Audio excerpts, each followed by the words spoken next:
안녕하세요. 혹시 차세대 신약을 개발하기 위해서 지금 인류가 어디를 바라보고 있는지 아시나요? 놀랍게도 바로 저 하늘 너머 우주입니다. 오늘은 왜 제약회사들이 지구를 떠나 궤도에 연구실을 차리고 있는지 그 아주 흥미로운 이유들을 속속들이 파헤쳐 보겠습니다. 자, 바로 이 질문부터 시작해보죠. 아니, 약 하나 만들자고 왜 이렇게 어마어마한 돈과 노력을 들여서 우주까지 가려는 걸까요? 그 해답의 열쇠는요, 지구에는 없고 우주에만 있는 아주 특별한 환경에 숨어 있습니다. 네, 그 주인공은 바로 미세중력입니다. 말 그대로 중력이 거의 0에 가까운 상태를 말하는데요. 우리가 너무나 당연하게 여기는 이 중력이 사실 신약 개발 과정에서는 엄청난 방해꾼 역할을 하거든요. 이 방해꾼이 사라진 곳에서 과연 어떤 마법 같은 일이 벌어지는지 지금부터 하나씩 살펴보겠습니다. 자, 첫 번째 비밀은 바로 완벽한 단백질 결정을 만드는 데 있습니다. 이게 뭐냐면 신약을 설계하려면 우리 몸에 병을 일으키는 단백질의 3D 구조, 그러니까 설계도를 정확히 알아야 하거든요. 그 설계도를 얻기 위한 첫 번째 단계가 바로 이 단백질 결정을 만드는 거예요. 지구에 있는 실험실을 한번 상상해 보세요.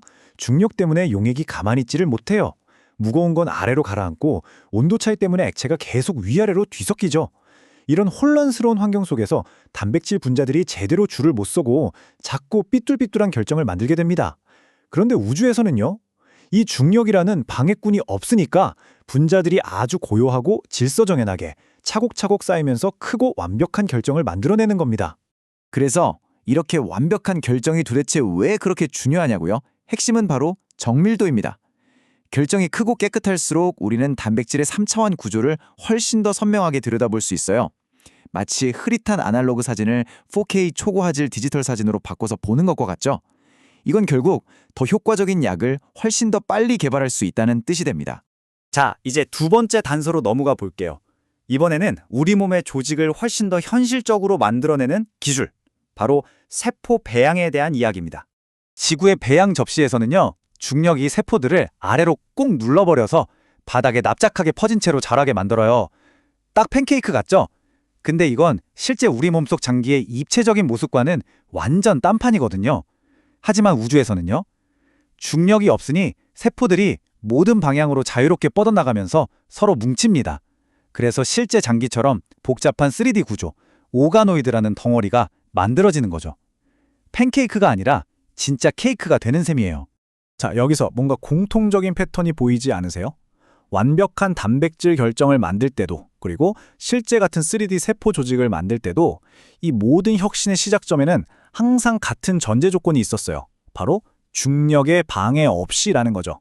심지어 장점은 여기서 끝이 아닙니다. 우주에서는 액체 방울을 용기에 담지 않고 그냥 공중에 동동 띄워놓을 수가 있거든요.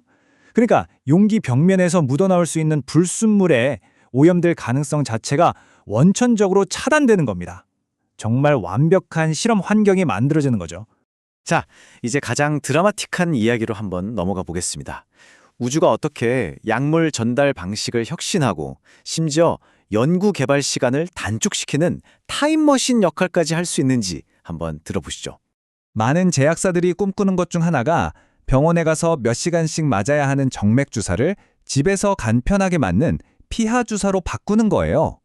그러려면 약물을 아주 고농축으로 만들어야 하는데 지구에서는 중력 때문에 약물 입자들이 아래로 가라앉아서 서로 엉겨붙는 문제가 생깁니다.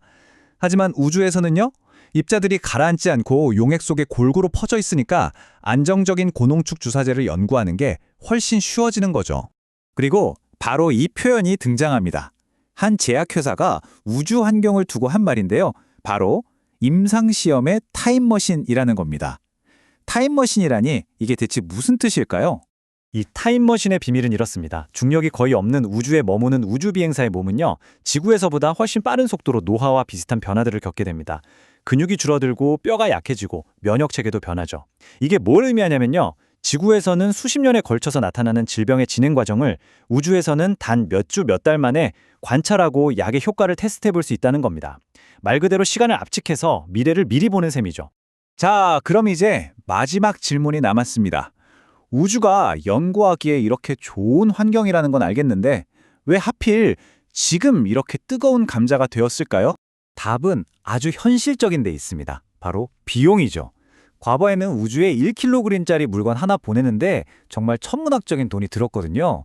하지만 스페이스X 같은 민간 우주 기업들이 등장하면서 이 발사 비용이 말도 안 되게 저렴해졌습니다. 우주로 가는 문턱이 확 낮아진 거예요. 그리고 바로 이게 결정적인 변곡점을 만들었습니다. 이제는 우주로 연구 장비를 보내는 비용보다 우주에서 개발한 신약이 벌어들일 가치가 더 커지는 시대가 온 겁니다. 드디어 경제적인 타당성이 확보된 거죠. 자, 그럼 오늘 내용의 핵심만 다시 한번 정리해 볼까요?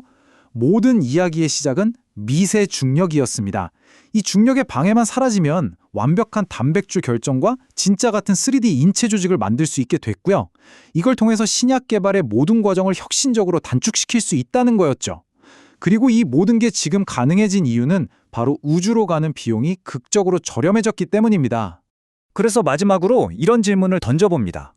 어쩌면 머지않은 미래에 우리가 약국에서 받는 약 포장지에서 Made in Space, 즉 우주 제조라는 문구를 보게 될지도 모릅니다. 정말 흥미진진한 시대가 우리 바로 눈앞에 펼쳐지고 있는 것 같지 않나요?